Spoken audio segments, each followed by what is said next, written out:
In the Poetics of Space, Bachelard writes, "Great images have both a history and a prehistory. They are always a blend of memory and legend, with the results that we never experience the image directly. Every great image has an unfathomable oniric depth to which the personal past adds special color. It is better to live in a state of impermanence than in one of finality."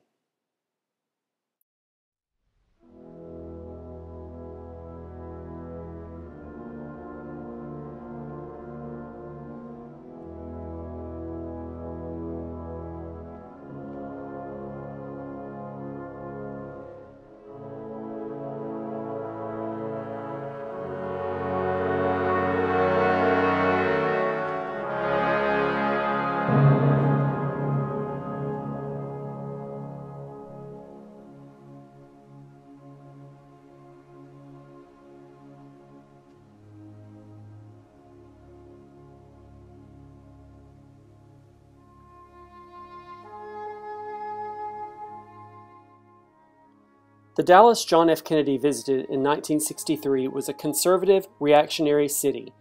Kennedy, on seeing a newspaper advertisement in the Dallas Morning News that day citing him for treason, is reported to have said, "We're in nut country now." This is Mayor Earl Cabell of Dallas, Texas, a town that's getting ready the city that's getting ready for the visit very shortly of the President of the United States. Your city encountered some rather unfortunate publicity here a month ago with the visit of Ambassador Stevenson. Surely, my dear friend, I don't have to come here from Illinois to teach Texas manners, do I?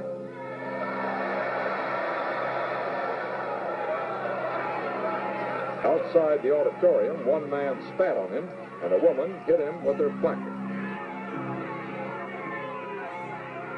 We undoubtedly will have a few pickets, as you have everywhere in the United States. There will probably be a few of the radical right wing, possibly a few of the radical left wing. But sincerely, we anticipate no trouble.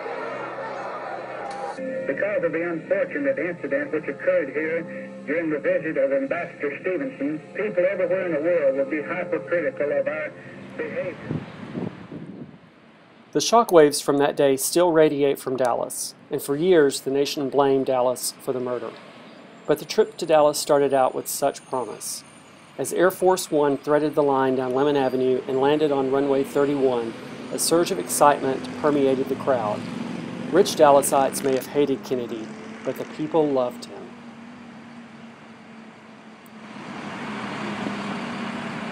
A short while ago before the sun broke through. Feels mighty good, too, believe me.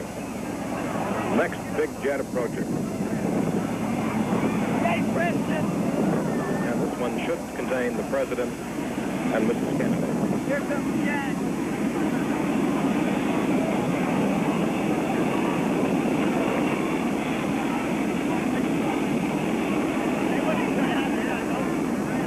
Here comes the big jet in.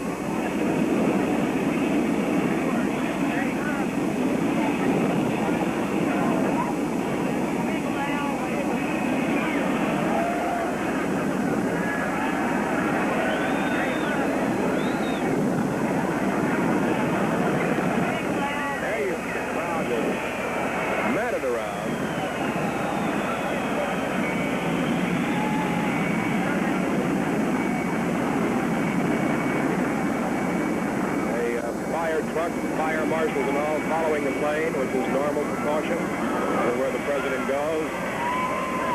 Right into us now. Standing in the car with a big 10-gallon hat on. Mrs. Kennedy stepping in the car first. Now the President. They both in the back seat now. Now the motorcade will very shortly start to move out. The presidential car moving out. The President and First Lady. Big, beautiful Lincoln, followed by Secret Service men, the car behind. Then comes the Vice President and Mrs. Johnson, Senator Yarborough. Dallas police out here in force today. doing a beautiful job of handling the crowd, along with a contingent of Texas Rangers. The party now is leaving Dallas Love Field, and of course, as we say, thousands will be on hand for that motorcade now, which will be downtown Dallas, down Cedar Springs, Harwood, and on Harwood it'll turn on Main, from which point it'll go all the way down to the courthouse area, which is the end of Main. It'll turn on Houston Street to Elm under the triple underpass, out to the march where the president talks at approximately 1 o'clock. Near noon, the motorcade heads downtown. At 11:55 a.m., 2 motorcycle policemen swung their vehicles through a hole in the fence, and the president departed Love Field, headed east on Mockingbird Lane. The Kennedys and the Conleys nodded and smiled as they passed filling stations and the big Coca-Cola plant, and the restaurants where lunch customers poured out, wiping their mouths and waving.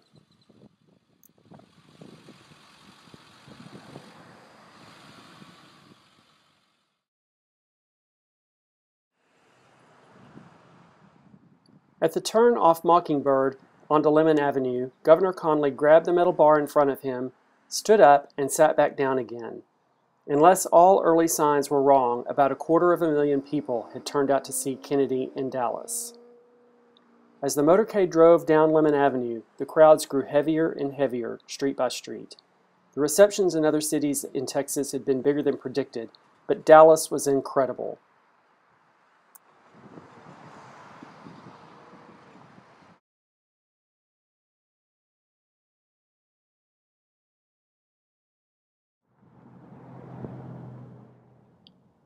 Somewhere near Lemon and Mahana, the crowds began to open their throats with a continuous roar, which spread from street to street ahead of the motorcade. It drowned out the sounds of the motorcycles.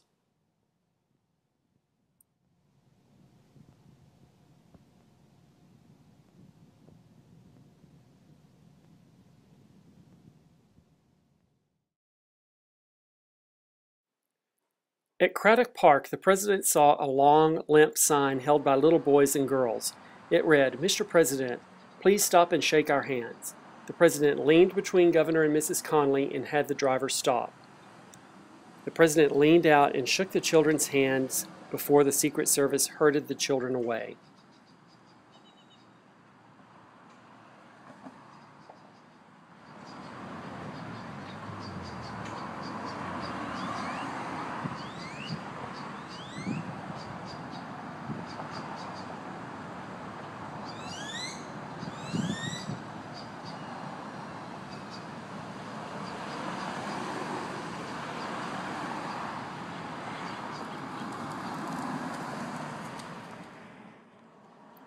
Further along Lemon at Reagan Street, the crowds bulged from the building line to a point off the curb. The president held his right hand up and out and kept grinning at the crowd. In back of the crowd, the small figure of Father Oscar Huber hopped up and down as he strained to see the president and Mrs. Kennedy. After the president had passed, he hopped up once again and saw the back of the president's head as the car retreated. A little more than 1 hour later, Father Huber would perform the last rites on President Kennedy.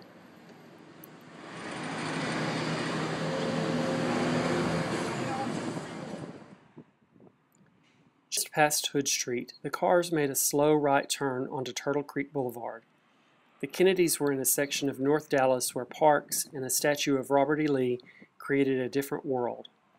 A few people lined the right side of the street, but the crowds were thin in this part of the motorcade route. As the car drove down Turtle Creek, Mrs. Kennedy reached into her purse and put her sunglasses on. President Kennedy turned to her and said, "Take off the glasses, Jackie." A few moments later, she absent-mindedly slipped the glasses back on again, only to be reminded once again by the president to take them off. As they drove down Turtle Creek, the president asked Governor Conley about a poll that was set to come out in the Houston Chronicle the next day. Conley said the poll would show that the Democrats would win Texas in '64, but that it would be close. The president asked, "How will it show you running, Governor?" Conley replied, "I think it will show me running a little ahead of you," to which the president replied, "That doesn't surprise me," and ended the conversation. The the president did not address the governor again.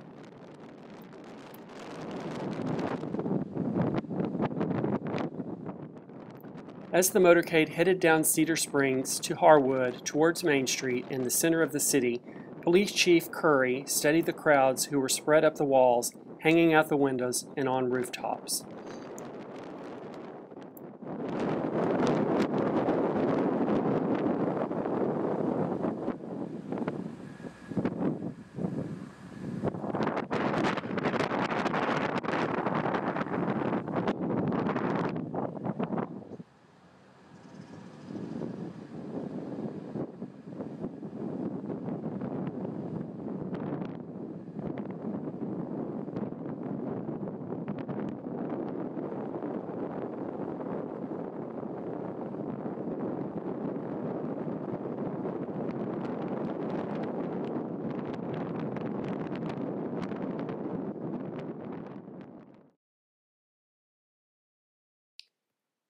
In a moment, they were at the head of Main Street.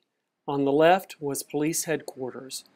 Officers stood in windows and prisoners on the top floor strained to look down. In 2 hours, Lee Harvey Oswald would be taken to this building to be questioned in the murder of President Kennedy.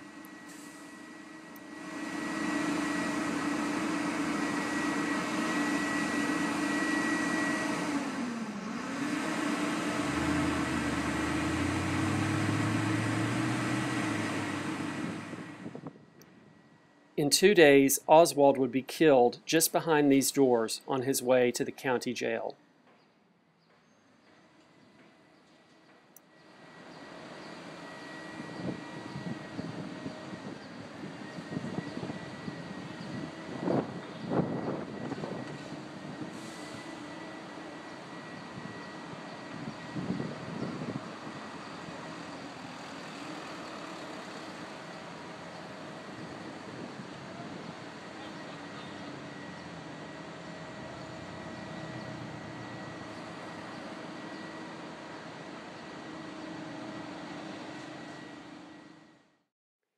Except for a lane in the center of Main Street, the entire street and sidewalk were covered with people, a solid mass of people for 12 blocks. Governor Conley thought they're stacked from the curb to the walls. People were even hanging out the open windows of buildings along Main Street.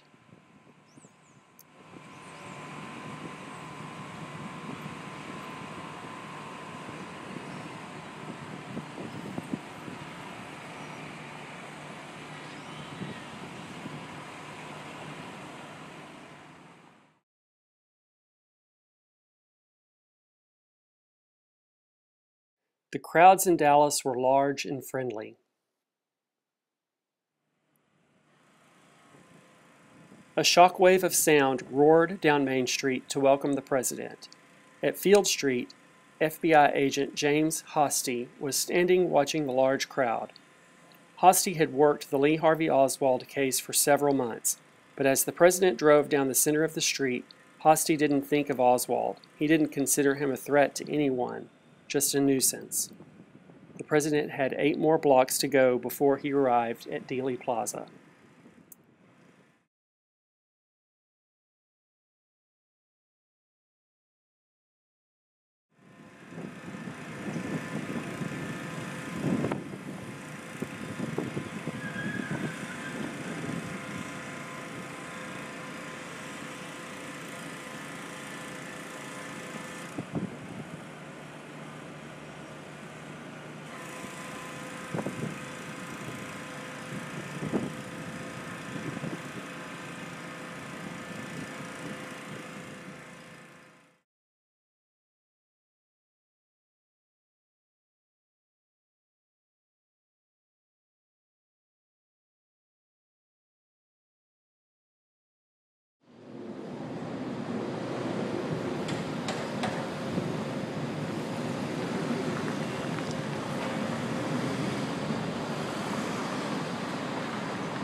On November 22, 1963, there were 22 people around Dealey Plaza with cameras. 10 had motion picture cameras. 6 found vantage points halfway down Elm Street near the grassy knoll.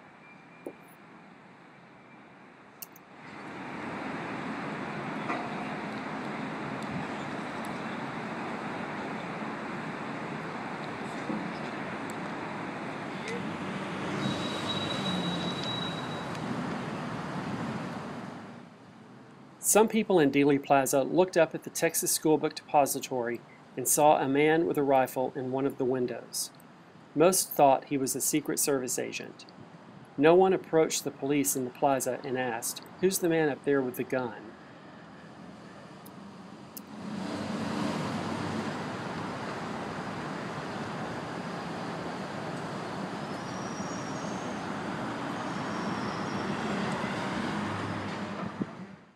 The motorcade was in view now. Traffic on Elm, Houston, and Main was stopped, and the streets were clear.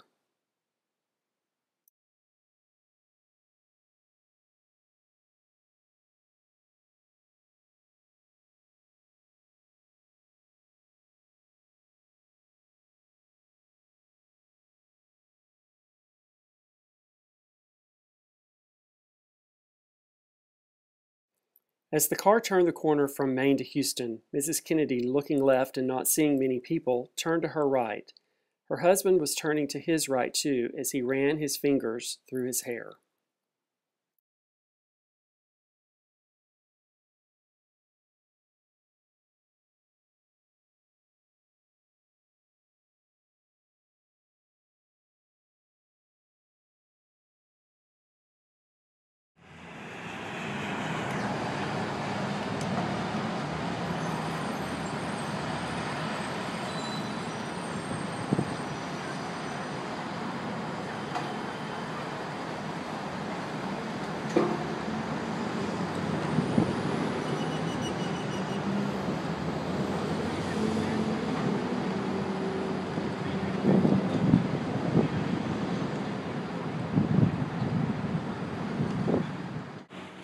What did the president see as he drove toward the building that housed his assassin?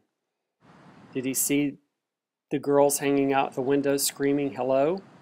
Did he see the boys leaning out and watching from the big red building in front of him? What did he see? Did he see the fountain over to his left, or was he just looking at the people?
The assassination of John Fitzgerald Kennedy, considered as a downhill motor race, by J.G. Ballard. Oswald was the starter.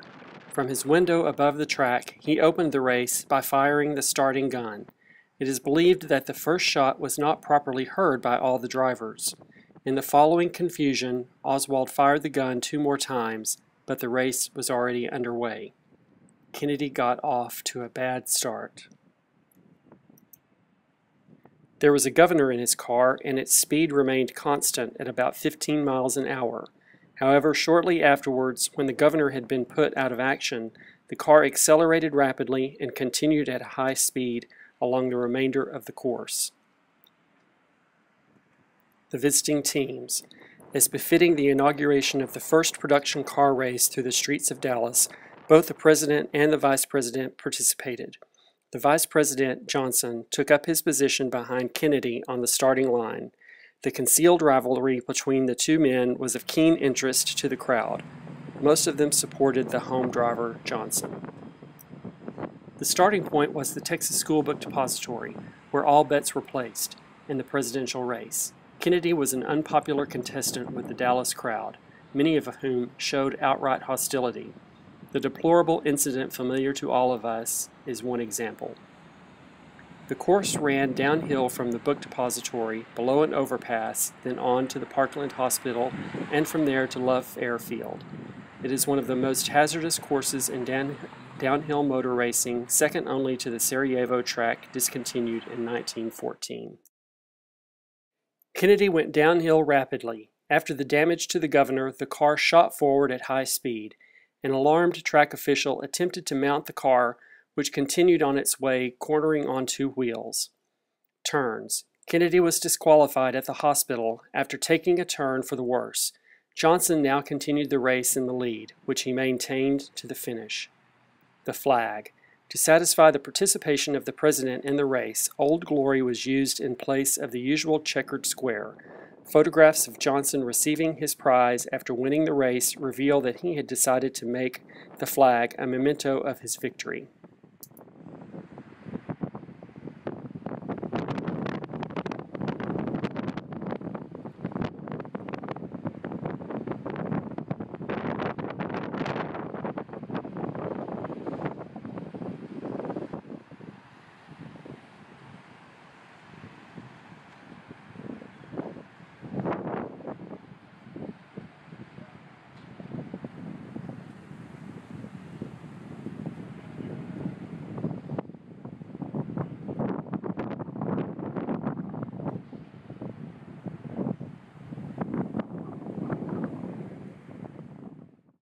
In view of the confusion at the start of the race, which resulted in Kennedy, clearly expected to be the winner on past form, being forced to drop out at the hospital turn, it has been suggested that the hostile local crowd, eager to see a win by the home driver Johnson, deliberately set out to stop him completing the race.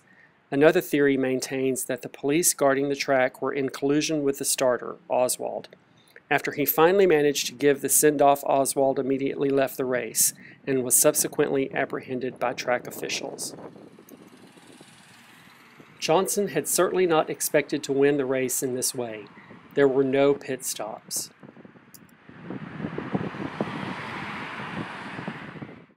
Several puzzling aspects of the race remain. One is the presence of the president's wife in the car, an unusual practice for racing drivers. Kennedy, however, may have maintained that as he was in control of the ship of state, he was therefore entitled to captain's privileges. The Warren Commission, the rake-off on the book of the race, in their report, prompted by widespread complaints of foul play and other irregularities, the syndicate lay full blame on the starter, Oswald. Without a doubt, Oswald badly misfired.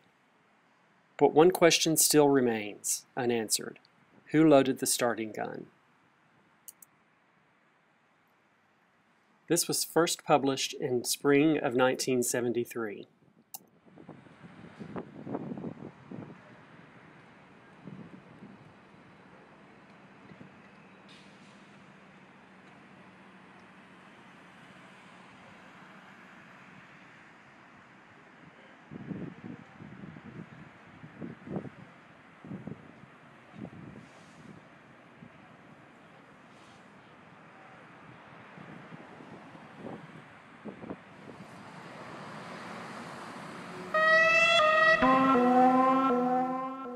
The shock waves that radiated out of this triangular piece of land reverberate even today. Terms like grassy knoll and triple underpass have become a part of conspiracy lexicon. Coverley writes, "The sense of urban life as essentially mysterious and unknowable immediately lends itself to Gothic representations of the city." He could easily have been talking about Dealey Plaza, which has remained unchanged since 1963 and is a National Historic Site.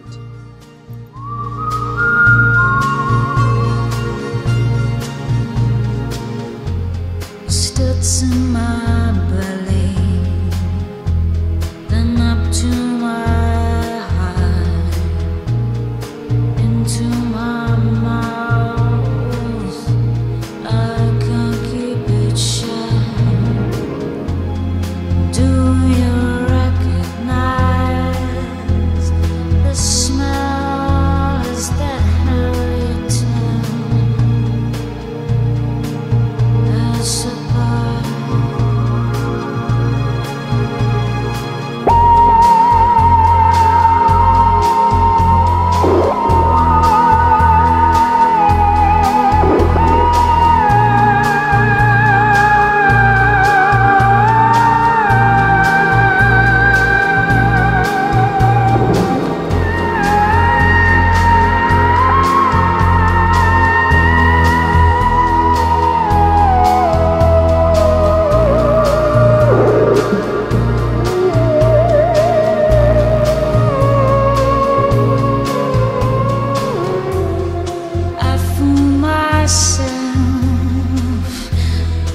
see